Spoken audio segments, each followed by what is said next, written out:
Yeah.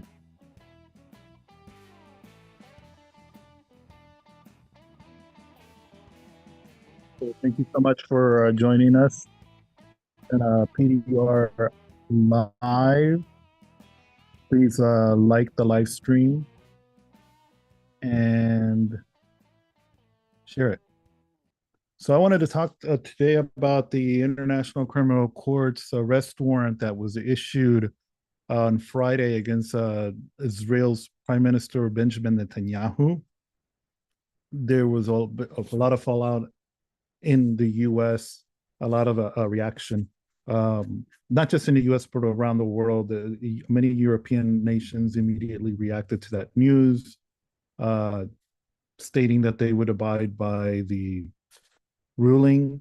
If some of them stated that if Netanyahu visited their country, they would abide by the ruling and um, begin proceedings to arrest Netanyahu.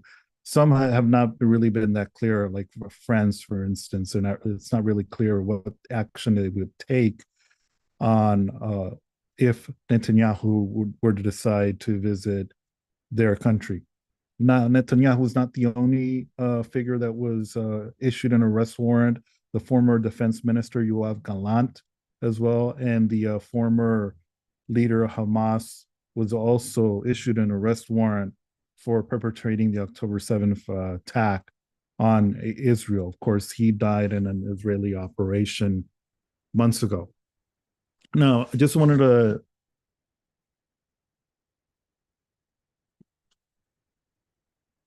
show you guys here um, some of the one of the newspapers here in Europe,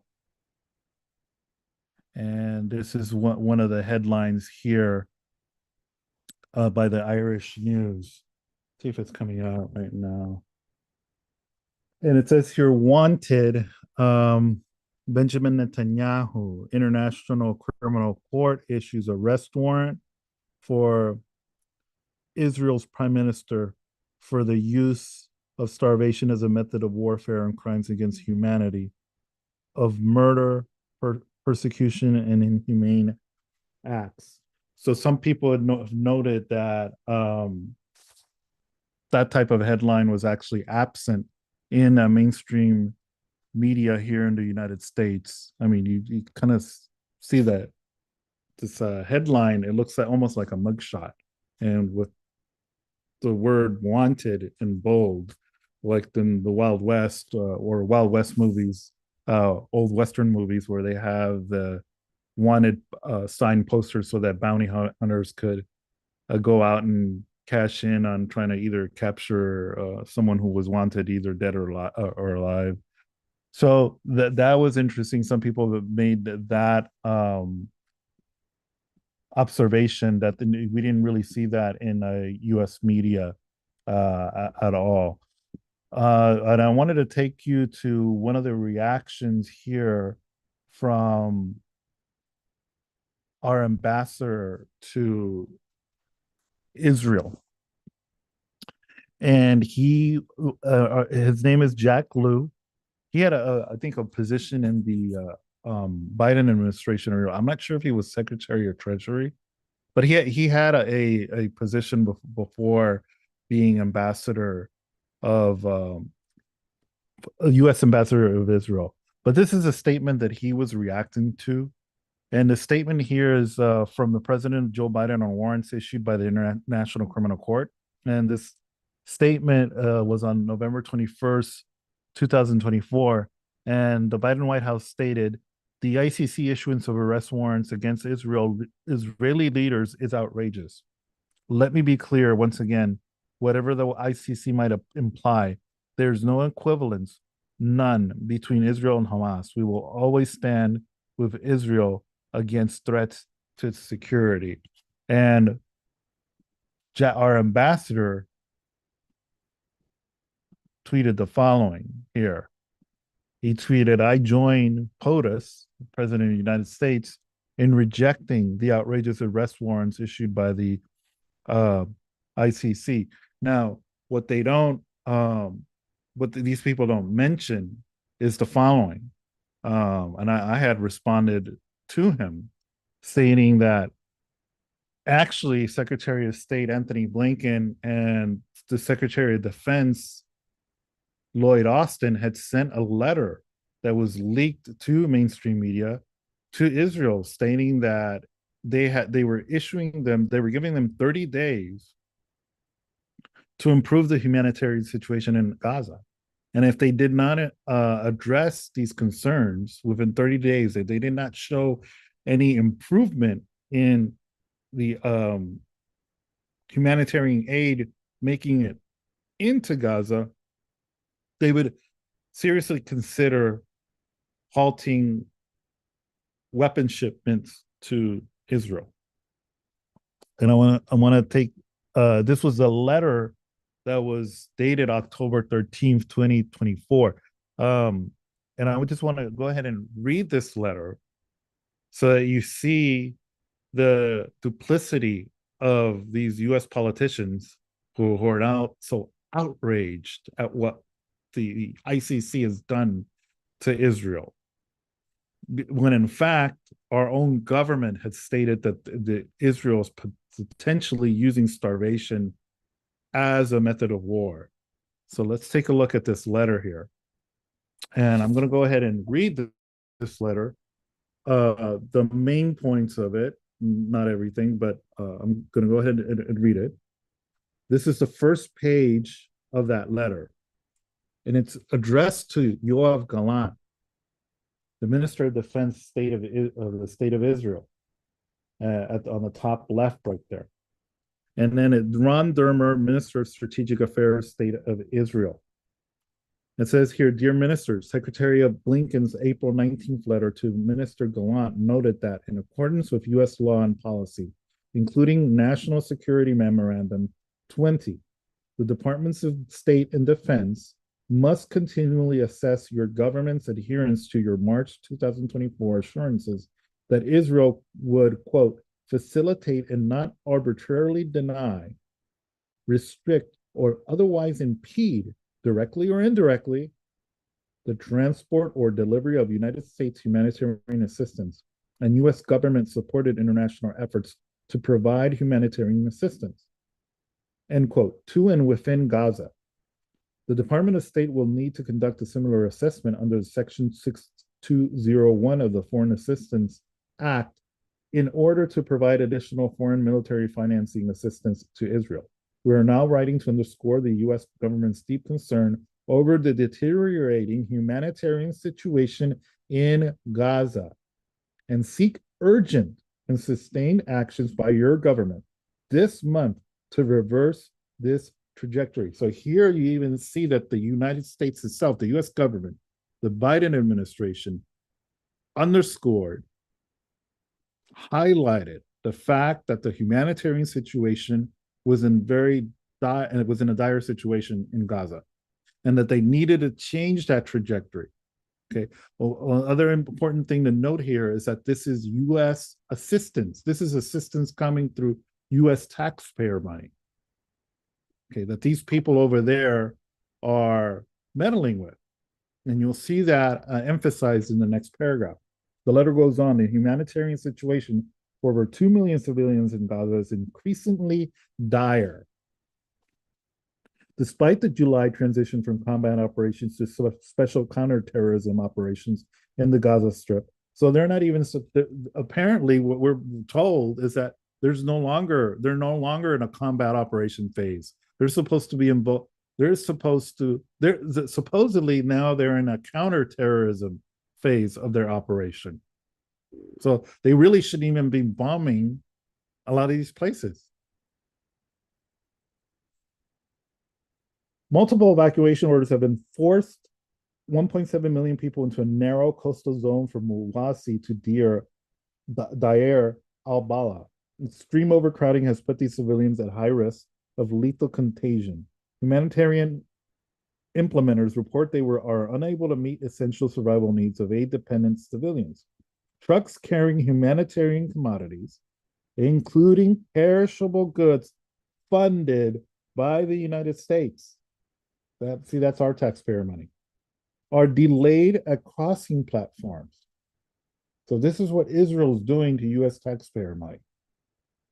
We are particularly concerned at recent actions by the Israeli government, including halting commercial imports, denying or impeding nearly 90% of humanitarian movements between northern and southern Gaza in September, continuing burdensome and excessive dual use restrictions, and instituting new vetting and onerous liability and customs requirements for humanitarian staff and shipments, together with increased lawlessness and looting, are contributing to an accelerated deterioration in the conditions in Gaza. So here you have the own U.S. government.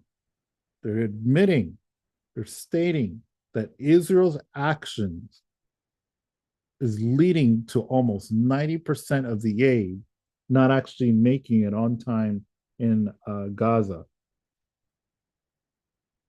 Okay. Since Israel's assurances in March and the April letter, which produced important improvements in the provision of humanitarian assistance, the amount of aid delivered has dropped by more than 50%. The amount of assistance entering Gaza in September was the lowest of any month during the past year. Conversely, Israel recently demonstrated with a successful campaign to administer polio vaccines to more than 560,000 children in Gaza, what is possible and necessary to ensure civilians in Gaza receive the assistance that they require and that Israel must facilitate. So the U.S. here is saying, no, we know you can give them this aid. You've done it before. You've administered. You've helped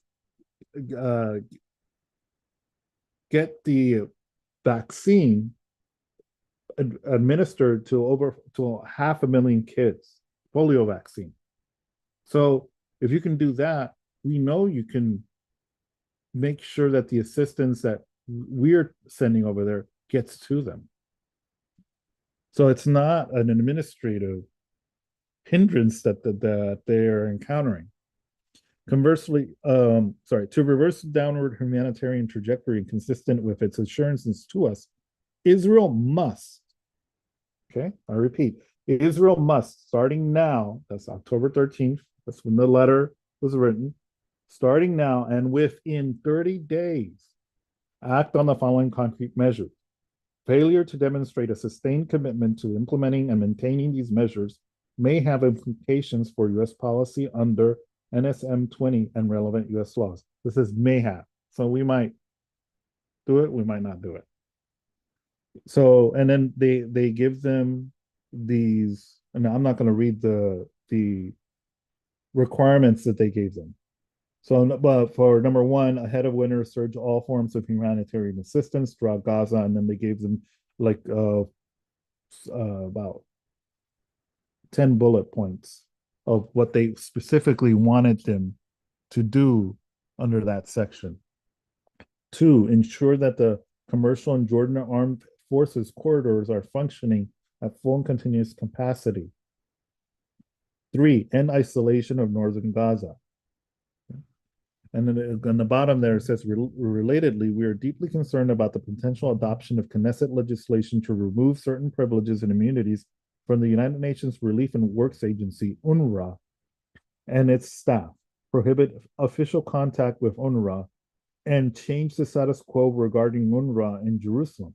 While we share your concerns about the serious allegations of certain UNRWA employees participating in the October 7 terrorist attacks and of Hamas misusing UNRWA facilities, enactment of such restrictions would devastate the Gaza humanitarian response at this critical moment and deny vital educational and social services to tens of thousands of Palestinians in the West Bank and East Jerusalem, which could have implications under relevant U.S. law and policy. I think they're making reference. Well, they're not really referencing it, but they're alluding to the Leahy Act, which is basically a U.S. law stating that the U.S. is prohibited by federal law to send aid to a country that's actually violating international law. We ask that you take all possible steps, whether with lawmakers of using the authorities of the Prime Minister's office to ensure this does not come to pass. We also urge you to provide UNRWA with additional information regarding these allegations, just as we continue to urge UNRWA to ensure it has a process in place to implement reforms to ensure confidence in the neutrality of UNRWA's personnel.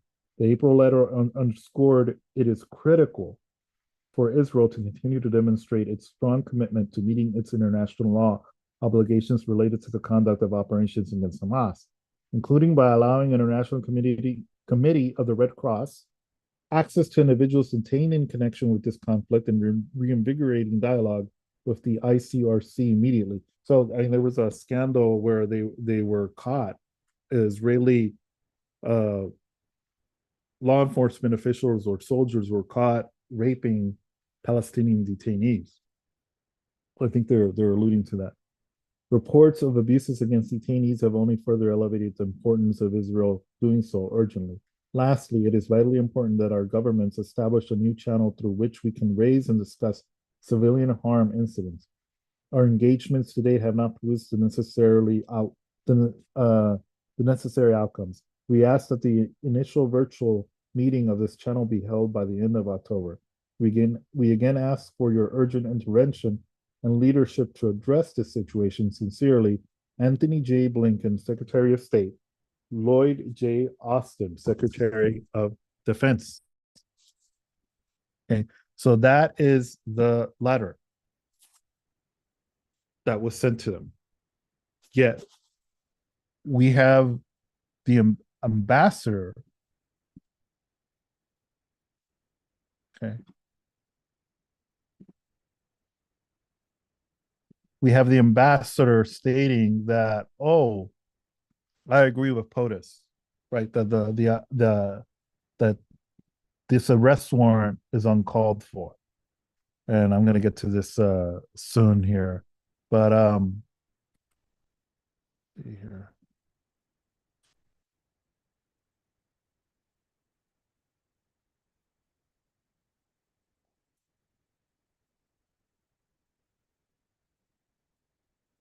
Okay. So here it is. So I joined POTUS in rejecting they're calling this the outrageous arrest warrants. Okay. But what this letter shows is that the US itself has been concerned about what Israel has been doing. If you notice in the letter, they're not calling for accountability. They're not, even with on the question of the detainees being harmed, the US position is that they're not demanding that people are held accountable to those crimes against humanity. If you notice that. Okay. So the concern for the US that, hey, this looks bad internationally, you're making us look bad. Please fix this stuff. But what was the result of that letter? The 30-day the 30-day time limit that they gave them. What did Israel actually do to that US warning? So I take you now to a New York Times article. US to keep sending arms to Israel despite dire conditions in Gaza. Okay. This is an article dated November 12th, 2024. Exactly 30 days after that letter was sent. So because remember, the letter said within 30 days. They had to do it before 30 days. So when this article was written, the time limit had already expired. The State Department said Israel needs to take more steps to improve the situation among Palestinians. The U.S. had given the country 30 days to meet the criteria. The State Department said Tuesday that it did not plan to decrease weapons aid to Israel as a 30-day deadline set by the Biden administration's passed without the country substantially improving the humanitarian situation in war-devastated Gaza. Secretary of State Anthony J. Blinken and Defense Secretary Lloyd Austin had warned in a letter dated October 13th that the United States would reassess its military aid to Israel if it failed to increase the amount of aid allowed to enter Gaza within 30 days. The letter said that the humanitarian situation for the 2 million residents of Gaza was increasingly dire, and that the amount of aid entering Gaza had fallen by 50% since April. By law, the US government cannot give aid to foreign military forces deemed by the State Department to be committing, quote, gross violations of human rights. And I think that's the Leahy Law.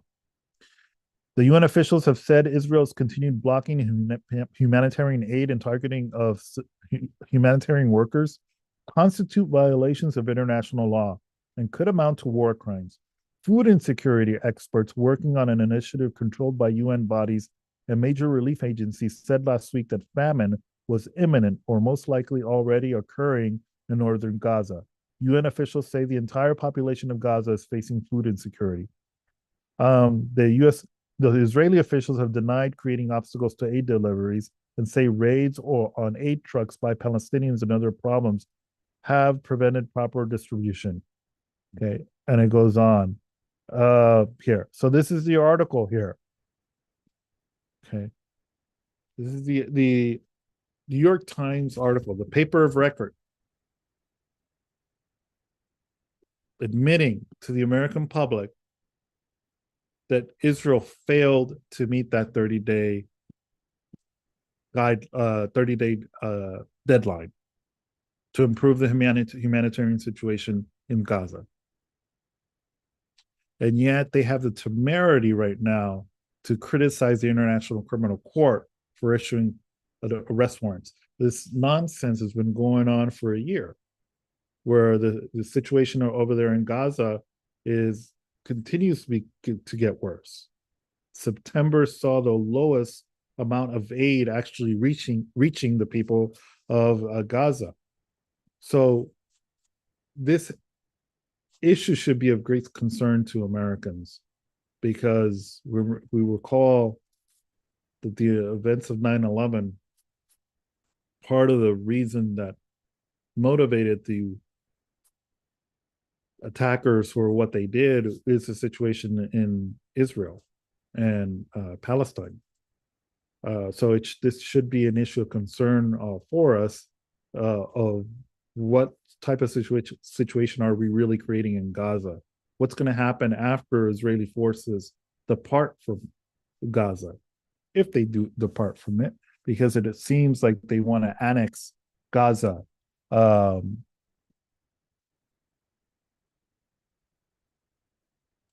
it should be an issue of great concern to us. So it's a damn shame that our ambassador, Jack Lew, would tweet such an absurdity that this is an outrageous arrest warrant. What's outrageous is the letter that we read from the U.S. government, the Secretary of State and the Secretary of Defense, to the ministers of Israel, outlining the problems that exist in Gaza. And what was the whole point of the letter anyway? Why are you even giving them a letter if you're not going to hold them accountable to that? It is completely ridiculous. And then now people wonder why Kamala Harris lost in November. You're not even holding your own allies accountable. Okay, so the letter shows that the U.S. they can do something to change Israel's behavior in Gaza, but they're not willing to do that. They give veiled threats, but they don't follow through on them.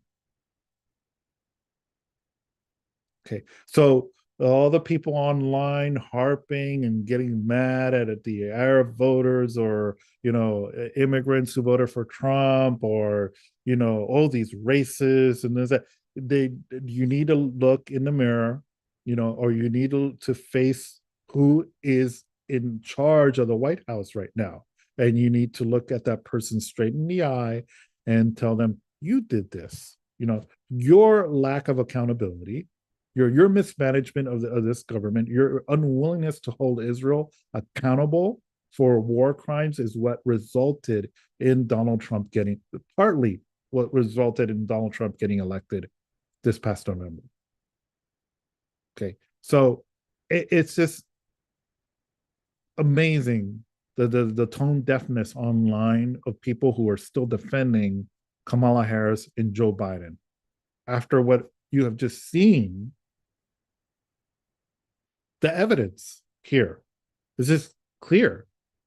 What are you talking about? Right. And why and the American people really should be outraged at what these US leaders are saying about this arrest warrant. Okay.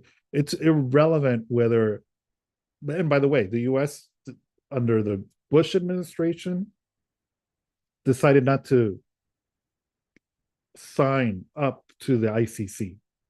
Okay. The same president who invaded Afghanistan and Iraq after 9/11. Same president who tried to tie 9/11 to Iraq. The same president who said that there were weapons of mass destruction in Iraq and that they posed an imminent threat to US security and security around the world. Okay. That president is the one who made this decision not to add the United States to the International Criminal Court. Okay. That war criminal.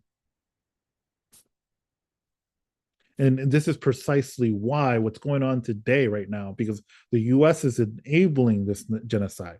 Look at the evidence that I just showed you right now. The US is actually helping Israel commit a genocide in Gaza. They've just told you right there that we are funding them. Okay, so this nonsense of, oh, there's nothing the president can do, he it's up to Israel. It's nonsense. You just read it right there in the letter. They can do something. They can cut off aid, and actually, that's what they're supposed to do under U.S. law, under the Leahy law. Okay, named after the former senator of Vermont, Patrick Leahy. Okay, so this is just a bunch of nonsense, and again, the American public is just in the dark, because that article, I think, was just like it's an outlier. It's not something that was really put out there by most of the mainstream media. It's not something that the mainstream media is reminding its readers or viewers online or on TV that, hey, look, actually Israel actually failed to meet the 30-day deadline that we gave them. So it's not something that is in the narrative of the mainstream media on a consistent basis. And that's one of the reasons why the US public is not really informed about things that are going on outside our borders. Okay. But I think we need to rethink about the people that we vote for. And we need to just rethink about our system, because this is completely ridiculous. These people are going to create a situation where they're going to embolden people in that part of the world. They're going to get upset. Okay, they're already firing rockets from Lebanon to Israel and hitting targets. Okay, pretty soon in the future, somebody's going to get an idea. Well, hey, that other country over there, they were not only they were giving them the weapons that killed my family. We should go over there and do something to it. Just the possibility of that happening is it's likely that could, something like that could happen. Okay, so these people, they're putting our own security inside our borders here at risk, needlessly doing that. Okay, because they by U.S. law, they have to hold Israel accountable. They have to tell them, you have to give, and this is our money. They're doing this with assistance that's paid for by U.S. taxpayer dollars. And so your president right now, Joe Biden, that has no respect for U.S. taxpayer money. So, but please, that's it for today. But please like the live stream and share it with your friends. Again, this has been a PDR live stream. And yeah, so U.S. to keep sending arms to Israel despite dire conditions in Gaza. But we have the ambassador to Israel saying that the ICC's arrest warrant are outrageous. There it is. Have a great day.